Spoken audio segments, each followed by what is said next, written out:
4 நாட்களுக்கு முன்புதான் சேலத்தில் இளைஞரணியினுடைய 2வது மாநில மாநாடு. அண்ணன் அன்பரசன் அவர் சொன்னது போல 6 லட்சத்திற்கும் மேற்பட்ட இளைஞர்கள் அந்த மாநாட்டில் கலந்துக்கிட்டாங்க. அந்த மாநாடு மிகப்பெரிய ஒரு வெற்றி மாநாடாக ஒட்டுமொத்த இந்தியாவுமே அந்த மாநாட்டை உற்று நோக்கிட்டு இருந்துச்சு. ஒட்டுமொத்த இந்தியாவுமே சேலத்தை நோக்கி பார்த்துக்கிட்டு இருந்துச்சு, என்ன நடக்குது மாநாட்டில்னு. சிறப்பான 25 தீர்மானங்களை நிறைவேற்றிருக்கிறோம். இப்போ காஞ்சிபுரத்திலையும் ஒரு மினி மாநாடு போல இன்னைக்கு இந்த வீர வணக்க நாள் நடந்துகிட்டு இருக்கு. அதனால் அண்ணனுக்கு, அன்பரசன் அண்ணனுக்கு என்னுடைய வாழ்த்துக்கள். சேலம் இளைஞரணி மாநாட்டுக்கு அதிகமான இளைஞர்கள் வந்திருந்தாங்க. 6 லட்சத்துக்கும் மேற்பட்ட இளைஞர்கள் வந்திருந்தாங்க. குறிப்பிட்டு சொல்லணும்னா இந்த காஞ்சிபுரம் வடக்கு மாவட்டத்திலிருந்து அதிகமான இளைஞர்கள் கலந்துகிட்டு இருக்காங்க. அதற்கு இந்த நேரத்தில் அந்த மாநாடு வெற்றி மாநாடாச்சுன்னா, மாநாடு நடந்தத இடம் சேலமா இருக்கலாம், ஆனால் அது வெற்றி பெறுவதற்கு முக்கியமான காரணம் இந்த காஞ்சிபுரம் வடக்கு மாவட்டம்.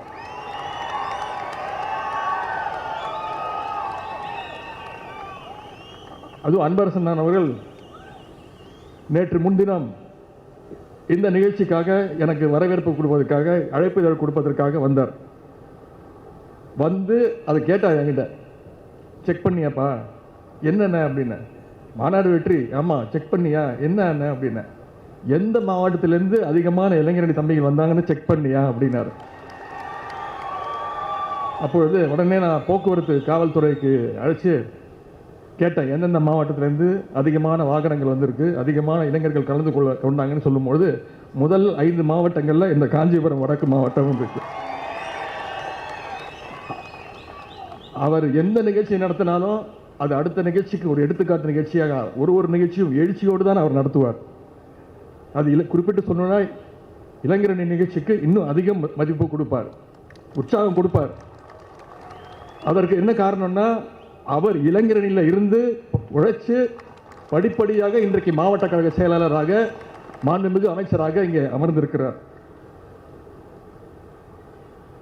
மாநாடு முடிந்த கையோடு இன்னைக்கு நாம மொழிப்போர் தியாகிகள் வீரவணக்க பொதுக்கூட்டங்களை தமிழ்நாடு முழுக்க நடத்திட்டு இருக்கோம். அதை நடத்திட்டு இருக்கிற ஒரே இயக்கம் நம்முடைய திராவிட முன்னேற்ற கழகம்.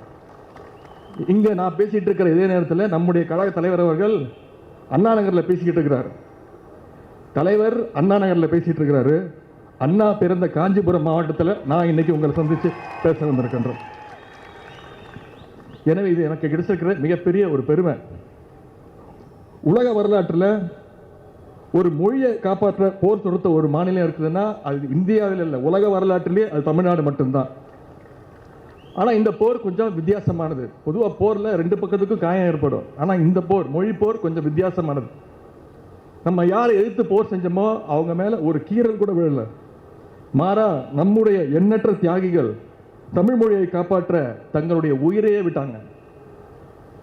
1937 பெரியார் அறிவிச்ச மொழி போராட்டம் தான் தமிழ்நாட்டுடைய அரசியலையே புரட்டி போட்டுச்சு. அந்த போராட்டத்தில் தாளமுத்து, நடராசன் 2 பேர் தங்களுடைய உயிரை இழந்தாங்க. அந்த போராட்டம் நடக்கும்பொழுது தான் பள்ளி மாணவனாக இருந்த முத்தமிழர் டாக்டர் கலைஞர் அவர்கள் பொது வாழ்க்கை அரசியலுக்கே இந்த முத்தமிழர் கலைஞரை அரசியலுக்கு கொண்டு வந்தது இந்த மொழிப்போர் போராட்டம் தான். 80களில் ஹிந்தி மொழி தான் ஒன்றிய அரசினுடைய ஆட்சி மொழி என்று அறிவித்த போதுதான் தமிழ்நாட்டில் 2வது மொழி போராட்டம் ஆரம்பமானது. 1964ஆம் ஆண்டு இதே ஜனவரி 25ஆம் தேதி அரியலூர் மாவட்டத்தைச் சேர்ந்த கீழப்பழுவூரை சேர்ந்த சின்னசாமி திருச்சி ரயில் நிலையத்துக்கு முன்னாடி வந்து தமிழ் வாழ்க, தமிழ் வாழ்க, இந்தி ஒழிகன்னு தன்னுடைய உடம்புல தீ கொளுத்தி இறந்து போனார். அந்த நாளில் தான் ஆண்டுதோறும் நாம மொழிப்போர் தியாகிகள் வீரவணக்க பொதுக்கூட்டத்தை நடத்திட்டு இருக்கிறோம். இன்னைக்கு காலையில் திருச்சியில் முத்தமிழர் கலைஞருடைய திருவுருவச் சிலை, அதையும் நான் தான் திறந்து வச்சேன். திருச்சி மாவட்ட செயலாளர், பள்ளிக்கல்வித்துறை அமைச்சர் திரு அன்பில் மகேஷ் பொய்யாமணி அவர்கள் அந்த சிலையை மொழிப்போர் தியாகிகள் தினத்தில் தான் திறக்கணும்னு இன்னைக்கு திறந்து வச்சிருக்கிறோம். 1930களில் தொடங்கிய இந்த மொழி போர் கிட்டத்தட்ட 100 ஆண்டுகள் கழித்தும் தொடர்ந்து நடந்து கொண்டு இருக்கின்றது. பாசிஸ்டுகள் அன்றைக்கும் இந்தியை திணிக்க முயற்சித்தாங்க. அதே பாசிஸ்டுகள் இன்றைக்கும் அந்த ஹிந்தி திணிப்பை நம்முடைய தமிழ்நாட்டு மேலே திணிச்சிட்டு இருக்கிறாங்க. மொழி உரிமை தான் மாநில உரிமை. அதனால தான் சேலத்தில் நடந்த இளைஞரணி 2வது மாநில மாநாட்டிற்கு பேரே மாநில உரிமைகள் மீட்பு மாநாடுன்னு பேர் வச்சிருந்தோம். 25 தீர்மானங்கள் நிறைவேற்றணும். அதில் பெரும்பாலானவை மொழி உரிமை சார்ந்தும் மாநில உரிமை சார்ந்தும் தான் இருந்தது. இன்றைக்கு என்னென்ன வழிகளில் இந்திய சமஸ்கிருதத்தை திணிக்க முடியுமோ அந்தந்த வழிகளெல்லாம் ஒன்றிய அரசு மொழி திணிப்பை மேற்கொண்டு வருகின்றது. எல்லாருக்கும் பொதுவான ஒன்றிய உள்துறை அமைச்சர் இந்தி தான் எல்லா மொழியும் இணைக்கிறது அப்படின்னு சொல்றார். ஹிந்தி தான் இந்தியாவுடைய அடையாளம்னு சொல்றார். தமிழ்நாட்டிலேருந்து வந்தேன்னு கூறிக்கொள்கின்ற ஒன்றிய நிதியமைச்சர் நிர்மலா சீதாராமன் சில மாதங்களுக்கு முன்பு என்ன சொன்னார் தெரியுமா? தமிழ்நாட்டில் என்னை ஹிந்தி படிக்கவே விடலை அப்படின்னு ஒன்றிய நிதியமைச்சர் சொன்னாங்க. அப்பொழுதும் இதே காஞ்சிபுரம் மாவட்டத்தில் நடந்த ஒரு பொதுக்கூட்டத்தில் தான் நான் பதில் சொன்னேன். ஒன்றிய நிதியமைச்சர் நிர்மலா சீதாராமன் அவர்களே, அவருக்கு மரியாதை வேறு கொடுக்கணும் தனியாக, நான் கோச்சிப்பார். உங்களை யாரும் ஹிந்தி படிக்கக்கூடாதுன்னு தமிழ்நாட்டில் சொல்லவே இல்லை. இன்னும் சொல்ல போனால் உங்களுடைய கட்சி அலுவலகம் பாஜக அலுவலகம் பக்கத்தில் தான் ஹிந்தி பிரச்சார சபாவே இருக்குது. யார் வேணாப்பா எங்கே ஹிந்தி கற்றுக்கலாம். நாங்கள் தமிழ்நாட்டில் ஹிந்தியை படித்து ஆகணும்னு சொன்னாதான் நாங்கள் எதிர்ப்போம். குறிப்பிட்டு அவர் தொடர்ந்து சமீபத்தில் அவருடைய வகிக்கின்ற அந்த பொறுப்பினுடைய மாண்பை கூட உணராமல் கடந்த சில நாட்களாக திட்டமிட்டு தமிழ்நாடு அரசு மீது பல்வேறு பொய் குற்றச்சாட்டுகளை கூறி வருகிறார். அதற்கெல்லாம் நம்முடைய தலைவர் அவர்கள் தகுந்த பதில்களை கொடுத்துட்டு இருக்கிறார். இன்னொரு உதாரணம் உங்களுக்கு தெரியும், சென்ற மாதம் எவ்வளவு பெரிய மழை பெய்ஞ்சது, வரலாறுல இல்லாத மழை. 100 வருஷத்துக்கு பிறகு இப்படி ஒரு மழை. பாதிக்கப்பட்ட மாவட்டம் சென்னை, காஞ்சிபுரம், செங்கல்பட்டு, திருவள்ளூர், அதே போல தூத்துக்குடி, நெல்லை மாவட்டங்கள்லாம் மிகப்பெரிய பாதிப்பு. நம்முடைய தலைவர் அவர்கள் முதலமைச்சராக என்ன கேட்டார்? நிதி கேட்டார். மக்களுக்கு நான் நிதி கொடுக்கணும், இழப்பீடு அதிகமாக இருக்கு கொடுங்கன்னு. அதுக்கு ஒன்றிய நிதியமைச்சர் என்ன சொன்னாங்க? நான் என்ன ஏடிஎம் மிஷினான்னு கேட்டார். அதுக்கு தான் நான் சொன்னேன், நாங்கள் என்ன உங்கள் அப்பா வீட்டுக்கு ஆசையாக கேட்டேன். கேட்டோடனே அந்த அம்மாவுக்கு பயங்கர கோவம் வந்துருச்சு. டெல்லியில் ப்ரெஸ் மீட்டு, பத்திரிகையாளர் சந்திப்பு, 1/2 மணி நேரம் எனக்கு பாடம் எடுத்தாங்க. உதயநிதி மரியாதையாக பேசணும் அப்படின்னு. நான் உடனே சொன்னேன், அம்மா என்ன மன்னிச்சிடுங்க, நான் இப்போ மரியாதையாக கேட்குறேன். மாண்புமிகு மரியாதைக்குரிய ஒன்றிய நிதியமைச்சருடைய மரியாதைக்குரிய அப்பா வீட்டு பணத்தை நாங்கள் கேட்கல, நாங்கள் மக்கள் எங்கள் தமிழ்நாட்டு மக்கள் கட்டியிருக்கக்கூடிய வரி பணத்தை தான் நான் கேட்டேன்னு சொன்னேன். நீங்கள் கேட்ட மரியாதையை நான் கொடுத்துட்டேன். நாங்கள் கேட்ட நிதி 1 பைசா கூட நீங்கள் இன்னும் கொடுக்கல. தமிழ்நாட்டு மக்கள் கட்டுகின்ற வரி பணம் 9 வருஷத்தில் 5 லட்சம் கோடி கட்டியிருக்கோம். திரும்பி எவ்வளோ தெரியுமா கொடுத்துருக்காங்க தமிழ்நாட்டுக்கு ஒன்றிய அரசு? வெறும் 2 லட்சம் கோடி. இன்னொரு புள்ளி விவரம், நாம் ஒன்றிய அரசுக்கு 1 ரூபா வரி கட்டணும்னா அவங்க திருப்பி நமக்கு கொடுக்கறது, தமிழ்நாட்டுக்கு கொடுக்கறது வெறும் 29 பைசா. இப்படி அனைத்து உரிமைகளையும் பறிச்சிருக்கிறாங்க கடந்த 9 வருஷத்தில். இன்னைக்கு பட்ஜெட்டுக்கு முன்னாடி எப்பவுமே அந்த அம்மா உண்மையாகவே அல்வாக்கின்றாங்க. தொலைக்காட்சியில் பார்த்தேன். கண்டிப்பாக இந்த வருஷமும் தமிழ்நாட்டுக்கு அல்வாவை தான் கொடுக்க போகிறாங்க. எனவே இந்த தேர்தலில் நாம் அத்தனை பேரும் பாஜகவுக்கு அல்வா கொடுக்கறதுக்கு நீங்கள் அனைவரும் தயாராக இருக்க வேண்டும். 2024 மீண்டும் பாஜக வெற்றி பெற்றால் தமிழ்நாட்டுக்கு அல்வா தருவாங்க. அதனால அவங்க தர்றதுக்கு முன்னாடி நாம் அவங்களுக்கு தருவதற்கு தயாராக வேண்டும். பிரதமர் ஒரு பக்கம் தமிழ்நாட்டில் எந்த நிகழ்ச்சி நடந்தனாலும் முதல்ல ஆரம்பிக்கும் போது திருக்குறள் தான் பேசுவார். அது யாருக்கும் புரியாது கடைசி வரைக்கும் என்ன குரல் சொல்றாருன்னு. ஒரு பக்கம் பொங்கல் கொண்டாடுவார். ஆனால் இன்னொரு பக்கம் ஒன்றிய அரசு அலுவலகங்கள், அஞ்சலகம், போஸ்ட் ஆஃபீஸ், பேங்க்கு பொங்கலுக்கு விடுமுறை இல்லைன்னு அறிவிச்சாங்க. இந்த 2.5 வருஷத்தில், கழக ஆட்சி அமைஞ்சு 2.5 வருஷத்தில் நம்முடைய முதலமைச்சர் அவர்கள் எத்தனையோ திட்டங்களை அறிவித்து செயல்படுத்தியிருக்கிறார். இதையெல்லாம் நீங்கள் மனசில் ஏற்றிக்கொள்ள வேண்டும், மக்கள்கிட்ட கொண்டு போய் சேர்க்க வேண்டும். கலைஞர் மகளிர் உரிமை திட்டம் 1,15,00,000 மகளிர் மாதம் 1000 ரூபாய் பெற்றுக்கிட்டு இருக்கிறாங்க. மகளிருக்கு கட்டணமில்லா பேருந்து வசதி. ஒவ்வொரு மகளிரும் மாதம் 9,000 ரூபாய், கிட்டத்தட்ட 9,000 ரூபாய் சேமிக்கிறாங்க. வருஷத்துக்கு 12,000 ரூபாய்.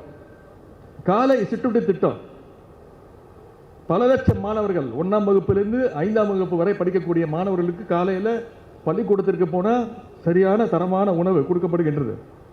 முன்னாடிலாம் பெற்றோர்கள் குழந்தைய பள்ளிக்கூடத்துக்கு அனுப்பும்போது வருத்தத்தோடய அனுப்புவாங்க. அதுவும் குறிப்பிட்டு காலைல சீக்கிரம் எந்திரி வேலைக்கு போகிற பெற்றோர்கள், பையன் ஸ்கூலுக்கு போயிருக்கானே, பள்ளிக்கூடத்துக்கு போயிருக்கானே, சாப்பிட்டானான்னு தெரியலையே, வெறும் வயிற்றோடு இருப்பானே அப்படின்னு. ஆனால் இன்னைக்கு மாணவர்களும் பெற்றோர்கள் வாழ்த்துறாங்க நம்முடைய தலைவரை, தைரியமாக அனுப்புகிறாங்க. என் குழந்தையை பார்த்துக்கிறதுக்கு நம்முடைய முதலமைச்சர் இருக்கிறாரு, நம்முடைய அரசு இருக்குது அப்படின்னு பல லட்சம் மாணவர்கள் பாராட்டுறாங்க. அந்த திட்டத்தை இப்போ பக்கத்து மாநிலத்திலிருந்து பார்த்து பாராட்டிட்டு இந்த திட்டத்தை எப்படி செயல்படுத்துகிறோன்னு சொல்லி பக்கத்து மாநிலங்களும் இந்த திட்டத்தை விரிவுபடுத்திருக்காங்க. அதே போல புதுமை பெண் திட்டம், நான் முதல்வன் திட்டம், கலைஞர் நூற்றாண்டு உயர் சிறப்பு மருத்துவமனை, கலைஞர் நூற்றாண்டு நூலகம், மதுரை அலங்காநல்லூர் கலைஞர் நூற்றாண்டு ஏறு தழுவுதல் அரங்கம், இப்படி அடுக்கிக் கொண்டே போகலாம். இந்த திட்டங்களை எல்லாம் நாம மக்கள்கிட்ட கொண்டு போய் சேர்க்கணும், மக்கள்கிட்ட இதை பற்றி பேசணும். நாம நம்மளுடைய சாதனைகள் சொல்லி கேட்குறோம், இத்தனை சாதனைகள் செஞ்சுருக்கோம்னு நம்ம சொல்கிறோம். ஆனால் ஒன்றிய பாஜகவுக்கு சொல்கிறதுக்கு எதுவுமே இல்லை. ஏன்னா 10 வருஷமாக அவங்க தமிழ்நாட்டுக்கு எதுவுமே பண்ணலை. அதற்கு சிறந்த உதாரணம் இப்போ வரைக்கும் எய்ம்ஸ் ஒரு செங்கல் தான் இருந்துச்சு, அதை நான் தூக்கிட்டு வந்துட்டேன். இப்போ வரைக்கும் நிதி ஒதுக்கல. ஒன்றிய பிரதமர் 2013 அவர் ஆட்சியில் 2013 ஒரு வாக்குறுதி கொடுத்தார். 2020 இந்தியாவை நான் வல்லரசு நாடா மாற்றி காட்டுவேன் அப்படின்னு சொன்னார். இப்போ திருப்பி அதே சொல்றாருங்க. 2047 நான் இந்தியாவை வல்லரசு நாட்டை மாற்றி காட்டுவேன்னு சொல்றேன். ஆனால் ஒரே ஒரு விஷயத்துக்காக ஒன்றிய பிரதமரை பாராட்டி ஆகணும். ஒன்னே ஒன்று சொன்னார், இந்தியாவே நான் மாற்றி காட்டுவேன்னு சொன்னார். இப்போ பேரை மாற்றிட்டார். இனிமேல் யாரும் இந்தியான்னு சொல்லக்கூடாது, பாரத்ன்னு சொல்லுங்க அப்படின்னார். கேட்டால் நான் தான் இந்தியாவை மாற்றுவேன்னு சொன்னேன்ல அப்படின்றார். அது மட்டும் இல்லை, இந்த 9 வருஷ ஆண்டு 10 ஆண்டு பாஜக அரசுடைய ஊழல்களை நாம இல்லை, சிஏஜின்ற ஒரு அமைப்பு, கண்ட்ரோலர் ஆடிட் ஜெனரல் தணிக்கை குழு, அவங்களுடைய வேலையே ஒன்றிய அரசு மாநில அரசு செய்கின்ற செலவுகளை சரிபார்க்கறது, தணிக்கை பண்றது. அந்த சிஏஜி அறிக்கையில் இந்த 10 வருஷ பாஜக அரசினுடைய ஊழல் அத்தனையும் வெளில வந்துருச்சு. அறிக்கையில் சொல்லியிருக்கிறாங்க 7.5 லட்சம் கோடி ரூபாய் காணும், கணக்கு இல்லை.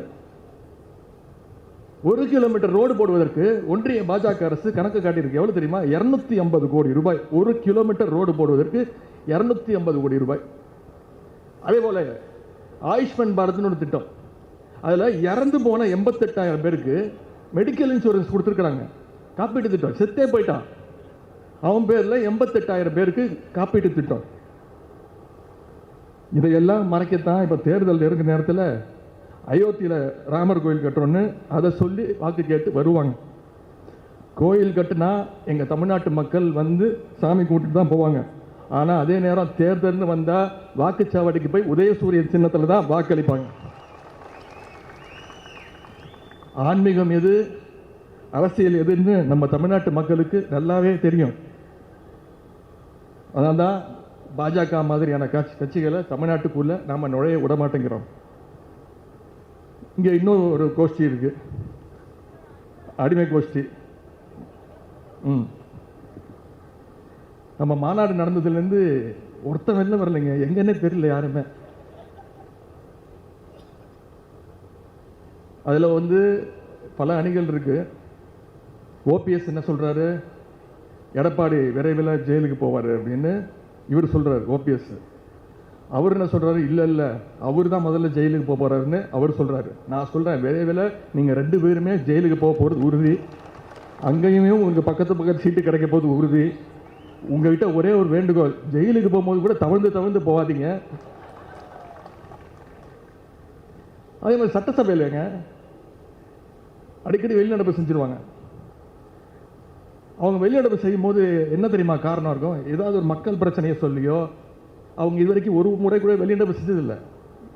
என்ன சொல்லிதுமா வெளிநடப்பு செய்கிறாங்க, எனக்கு அவர் பக்கத்தில் சீட்டு கொடுக்காதீங்க, எனக்கு பின்னாடி ரோல கொடுங்க சீட்டு, நான் அவர் பக்கத்தில் உட்கார மாட்டேன். இந்த ஸ்கூல் பசங்கள்லாம் சண்டை போடுவாங்கல்ல, அது மாதிரி. அதில் இவர் எந்திரிச்சு பேசினார்னா அவர் அப்படியே திரும்பிப்பார். அதிமுக காரனுக்கு தேவை வெறும் 2 கால் தான்.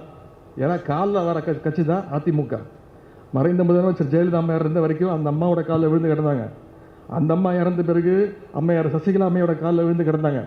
அப்புறம் அந்த அம்மா காலையும் மாறி விட்டு நீயா என்ன முதலமைச்சர் ஆக்கணும்னு கேட்டாங்க. அதன் பிறகு ஓபிஎஸ் கொஞ்ச நாள் இருந்தார். அவருடைய காலை இவர் வாரி விட்டார், இவரோட காலை அவர் வாரி விட்டார். இப்படி காலில் வார கட்சி தான் அதிமுக என்பதை நீங்கள் உணர வேண்டும். இன்னொரு ஒரு மிகுந்த நகைச்சுவையான நிகழ்ச்சி நீங்கள் பார்த்துருப்பீங்க, தொலைக்காட்சியில் பார்த்துருப்பீங்க. 2 நாட்களுக்கு முன்பு அந்த கட்சியினுடைய முன்னாள் தலைவர் நம்முடைய கலைஞருடைய நண்பர் திரு எம்ஜிஆர் அவர்களுடைய பிறந்தநாள் விழா. அதுக்கு திருப்பத்தூரில் அங்கே கட்சியுடைய நிர்வாகி போஸ்டர் அடிக்கிறாங்க. எம்ஜிஆர் ஃபோட்டோவுக்கு பதிலாக அரவிந்த் சாமி ஃபோட்டோ, நடிகர் அரவிந்த் சாமி ஃபோட்டோவை அடித்து ஊர் ஃபுல்லாக ஒட்டிட்டாங்க. இப்படிப்பட்ட ஒரு கேடு கெட்ட கட்சி எங்கேயாவது பார்த்துருக்கீங்களா? தன்னோட கட்சி தலைவரோட ஃபோட்டோ எதுன்னு தெரியலங்க அவனுக்கு. எம்ஜிஆரா நடிகர் அரவிந்த் சாமியான்னு குழம்பி போயிருக்கிற கட்சி தான் அதிமுக. அந்த அளவில் அந்த கட்சி இப்போ இருக்கு. பாஜக கூட்டணியிலேருந்து விலகிட்டோன்னு சொல்றாங்க, ஆனால் மக்கள் அதை நம்பவே மாட்டாங்க.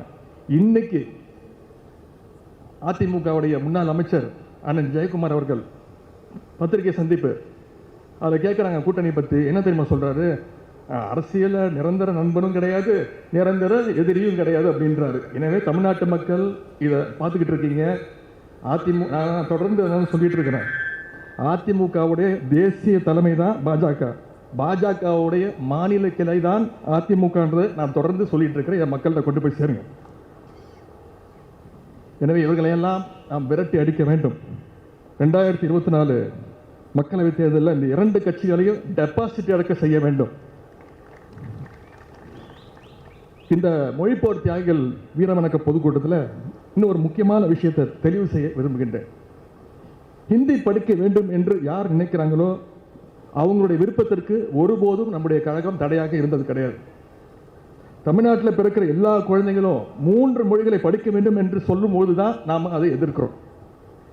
தேசிய கல்விக் கொள்கை என்ற பேரில் சமஸ்கிருதத்தையும் இந்தியையும் நம்மளுடைய தமிழ்நாட்டு குழந்தைங்க கிட்ட திணிக்கிறாங்க. நம்முடைய குழந்தைங்க எதுக்கு 3 மொழி 4 மொழி படிக்கணும்? ஏற்கனவே நம்முடைய குழந்தைங்க 2 மொழி படித்து உலக சாதனை படிச்சுட்டு வராங்க. அது மட்டும் இல்லை, புதிய கல்விக் கொள்கையில் 3ஆம் வகுப்புக்கு பொதுத் தேர்வு வருவது, 5ஆம் வகுப்புக்கு பொதுத் தேர்வு, இதையெல்லாம் திமுக எதிர்த்துக்கிட்டு இருக்கு. இப்போ இந்தியாவில் இருக்கக்கூடிய 100 கல்வி நிலையங்களில் டாப் 100ல் 18 கல்வி நிலையங்கள் தமிழ்நாட்டை சேர்ந்தவை. அது மட்டும் இல்லை, உயர்கல்வியில் சேரும் மாணவர்கள் GERன்னு சொல்லுவாங்க, கிராஸ் என்ரோல்மெண்ட் ரேஷியோ, படிச்சுட்டு வேலைக்கு போகிற ரேஷியோ, இந்தியாவிலேயே தமிழ்நாடு 2வது இடம், 51%. எனவே கல்வியில் நம்ம ஏற்கனவே மிகப்பெரிய சாதனையை செஞ்சுட்டு இருக்கிறோம். ஹிந்தி என்ற பாடம் இல்லாமலே இதெல்லாம் நம்ம சாதிச்சு காட்டியிருக்கிறோம். தமிழ் வழி கல்வியில் படித்த மயில்சாமி அண்ணாதுரை, திரு வீரமுத்துவேல், நிகார் ஷாஜி போன்ற இஸ்ரோ விஞ்ஞானத்தை உருவாக்குனது நம்முடைய தமிழ்நாடு அரசு பள்ளி. இருமொழி கல்வி பயின்ற நம்முடைய தமிழ்நாட்டு இளைஞர்கள் இன்னைக்கு அமெரிக்காவில் கூகுள், மைக்ரோசாஃப்ட் போன்ற நிறுவனங்களை தலைமை பொறுப்பில் பணியாற்றிட்டு இருக்கிறாங்க. ஹிந்தி திணிப்பை போலவே அடுத்து நீட்டு, நெக்ஸ்ட் அனைத்து நுழைவுத் தேர்வுகளையும் தமிழ்நாட்டுக்கு திணிக்கிறாங்க. நீட் தேர்வு உங்களுக்கு தெரியும், அனிதாவில் ஆரம்பித்து இந்த குரோம்பேட்டை பக்கத்தில் ஜெகதீசன் என்ற மாணவன் 21 குழந்தைகள் இறந்திருக்கோம். அனிதாவில் ஆரம்பித்து ஜெகதீசன், இந்த முறை ஒரு குடும்பத்தையே இழந்திருக்கிறோம். முதல் நாள் ஜெகதீசன் தற்கொலை பண்ணிக்கிறார், எழுதி வச்சுட்டு என்னால் நீட் தேர்வில் என்னால் தேர்வு தகுதி இல்லைன்னு சொல்லிட்டாங்க, டாக்டர் ஆக முடியலன்னு நான் தற்கொலை பண்ணிக்கிறேன்னு எழுதி வச்சு இந்த பையன் இறந்துட்டான். அடுத்த நாள் அந்த குழந்தையோட அப்பா, ஒரு குடும்பத்தையே இந்த நீட் தேர்வுக்கு நம்ம இழந்திருக்கிறோம். நீட் தேர்வு ரத்து செய்யணும்னு தொடர்ந்து போராட்டம் பண்ணிட்டு இருக்கிறோம். சட்டசபையில் தீர்மானம் நிறைவேற்றணும், ஆனால் இன்னும் குடியரசுத் தலைவர் ஒத்துக்கலை. இப்போ அது மக்கள் போராட்டமாக மாற்றணும் தான் தலைவருடைய அனுமதியோட 50 நாட்கள் 50 லட்சம் கையெழுத்து வாங்க போறோம்னு சொன்னோம். இப்போ 85 லட்சம் கையெழுத்தை தமிழ்நாட்டு மக்கள்கிட்ட நம்ம வாங்கியிருக்கிறோம். மாநாட்டில் தலைவர்கிட்ட ஒப்படைச்சிருக்கிறேன். விரைவில் டெல்லி சென்று ஒன்றிய குடியரசுத் தலைவரை சந்தித்து கொடுக்க இருக்கின்ற. எனவே நீட் தேர்வு ஒழியும் வரை தமிழ்நாட்டு மக்களுடைய போராட்டம் ஒழியாது. அதே போல தமிழ்நாட்டில் உள்ள ஒன்றிய அரசு வேலைவாய்ப்பெல்லாம் இப்போ ஹிந்தி பேசுகின்ற மக்களை வேணும்னே திணிக்கிறாங்க. விமான நிலையங்கள், ரயில் நிலையங்கள் வங்கிகள், பொதுத்துறை நிறுவனங்கள் உள்ளிட்ட எல்லா அலுவலகங்களையும் இந்தி மயமாக்க முயற்சிக்கிறாங்க. சமீபத்தில் நடந்த ஒரு சம்பவம், கோவா விமான நிலையத்தில் சென்ற ஒரு தமிழ் பெண், பேர் ஷர்மிளா. பாதுகாப்பு அதிகாரிகள் அந்த பொண்ணை வற்புறுத்துறாங்க, இந்தி பேசணும் அப்படின்னு வற்புறுத்துறாங்க. அதை எதிர்த்து அந்த சகோதரி ஷர்மிளா அங்கே குரல் கொடுத்தார். அவரை போல இன்னும் பல ஷர்மிளாக்கள் விமான நிலையங்களையும், ரயில் நிலையங்களையும், அஞ்சல் நிலையங்களையும் குரல் கொடுக்க வேண்டும். இந்த நிலை இனியும் தொடரக்கூடாது என்றுதான் தமிழ்நாட்டில் உள்ள ஒன்றிய அரசு பணிகளுக்கு தமிழர்களுக்கு முன்னுரிமை தர வேண்டும்னு இளைஞரணி மாநாட்டில் மிக முக்கியமான ஒரு தீர்மானத்தை நாங்கள் நிறைவேற்றிருக்கிறோம்.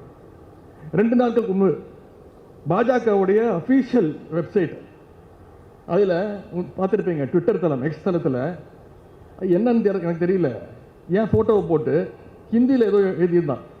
நான் உடனே பதில் கொடுத்துட்டேன், ஹிந்தி தெரியாது போட. இனிமே யாராவது வந்து நம்ம ஹிந்தி படிக்க வேணும்னு சொன்னாங்கன்னா நீங்கள் சொல்லணும், உங்களுக்கு ஓட்டு கிடையாது போட. சொல்லுவதற்கு நீங்கள் தயாராக இருக்க வேண்டும். இந்த மக்களவை தேர்தல் மிக மிக முக்கியமான தேர்தல். இந்த தேர்தலில் பாஜக மீண்டும் வெற்றி பெற்று மாநிலங்களுடைய அதிகாரங்கள் அனைத்தையும் பறிச்சிடுவாங்க. மாநில மொழிகளை அழித்து ஒரே நாடு, ஒரே மொழி, ஒரே உணவு என்று இந்தியாவுடைய அந்த பன்முக தன்மத்தையே சிதைச்சிட்டு இருக்கிறாங்க. இன்னைக்கு இந்தியை ஏற்றுக்கிட்டதுனால தான் பல மாநிலங்களில் ஒவ்வொரு மாநிலத்திற்கும் ஒரு மொழி உண்டு, தாய்மொழி உண்டு. பீகாரில் பீகாரின்னு ஒரு மொழி உண்டு, அவங்களோட மொழி உண்டு. ராஜஸ்தானில் ராஜஸ்தானின்னு ஒரு மொழி உண்டு. குஜராத்தில் குஜராத்தின்னு ஒரு மொழி உண்டு, இருந்தது. அதேபோல் மராத்தி, இப்படி ஒவ்வொரு மாநிலத்துக்கும் ஒரு மொழி இருந்தது. எப்படி தமிழ்நாட்டுக்கு தமிழ் இருக்கோ, கேரளாவில் மலையாளம் இருக்கோ, ஆந்திராவில் தெலுங்கு இருக்கோ. ஆனால் இப்போ பார்த்தீங்கன்னா இந்த பீகாரி, ராஜஸ்தானி, குஜராத்தி, மராத்திலாம் இந்தியை திணிச்சு அந்த மொழிகளையும் அழிச்சிட்டாங்க. இப்போ அந்த மாநிலத்தில் ஹிந்தி தான் பேசிக்கிட்டு இருக்கிறாங்க. ஹிந்தியையும் சமஸ்கிருதத்தையும் திணிக்க நீங்கள் எவ்வளவு முயற்சித்தாலும் அது தமிழ்நாட்டில் நடக்கவே நடக்காது. ஏன்னா இது பெரியாருடைய மண், ஏன்னா இது முத்தமிழர் கலைஞருடைய மண், பேரறிஞர் அண்ணாவுடைய மண்.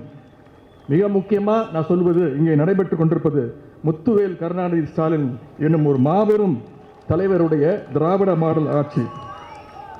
இது உங்களைப் போல தவழ்ந்து வந்த ஆட்சி கிடையாது. கடைசி திமுக காரன் உயிரோடு இருக்கிறவரை, இந்த மண்ணில் கருப்பு சிவப்பு கூடி பறக்கிறவரை, அண்ணா மீதும் கலைஞர் மீதும் கழக தலைவர்கள் மீதும் பற்று வைத்திருக்கக்கூடிய கழகத்துடைய கடைசி உடன்பிறப்பு இருக்கின்றவரை பாஜகவுடைய அந்த எண்ணம் இங்கே பலிக்கவே பலிக்காது. இந்த தேர்தல், எம்பி தேர்தல் இன்னும் ஒரு 55 நாட்கள் தான் இருக்கு. இன்னும் ஒரு 2-3 நாட்களில் அறிவிப்பு வந்துடும் சொல்றாங்க. எனவே மிக மிக முக்கியமான தேர்தல். நிதி கொடுக்க மாட்டேங்கிறாங்க. நம்ம வெறும் நாடாளுமன்ற தேர்தல், எம்பி தேர்தல் தான், பிரதமர் தேர்தல் தான் அப்படின்னு விட்டுறக்கூடாது. மிக முக்கியமான தேர்தல். இந்த தேர்தலுடைய வெற்றி அடுத்த 2026 தேர்தலில் எதிரொலிக்கும். மக்கள் தயாராக இருக்கிறாங்க. நம்முடைய தலைவர் மேலே மிகுந்த நம்பிக்கை வச்சிருக்கிறாங்க. நல்ல பணிகள் எல்லாம் செஞ்சிருக்கிறோம், நலத்திட்ட உதவியெல்லாம் செஞ்சிருக்கிறோம், தேர்தல் வாக்குறுதியை நிறைவேற்றிருக்கிறோம். மக்கள் தயாராக இருக்காங்க.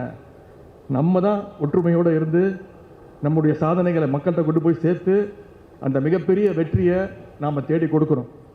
அதற்கு கழக நிர்வாகிகள் நீங்கள் அத்தனை பேர் ஒற்றுமையோடு இருந்து அந்த தேர்தல் பணியை ஆற்றணும் நான் கேட்டுக்கொள்கின்றேன். 2021 தமிழ்நாட்டை பாசிஸ்டுகள் அடக்கி வைத்த அடிமைகளை விரட்டணும். 2024 பாசிஸ்டுகளை, அடிமைகளுடைய ஓனர்ஸையும் சேர்ந்து துரத்தி அடிப்போம். ஹிட்லருடைய தோல்வி ஸ்டாலினிடம்தான் என்ற வரலாற்றை மீண்டும் ஒரு முறை நிரூபிப்போம். 2024 மக்களவைத் தேர்தலில் இந்தியா கூட்டணியை வெல்ல செய்வோம். மொழிப்போர் தியாகிகளுடைய புகழ் ஓங்கட்டும். அவர்களுக்கு நாம் அனைவருடைய வீர வணக்கத்தை செலுத்தி இந்த வாய்ப்புக்கு நன்றி கூறி விடைபெறுகின்றேன். நன்றி, வணக்கம்.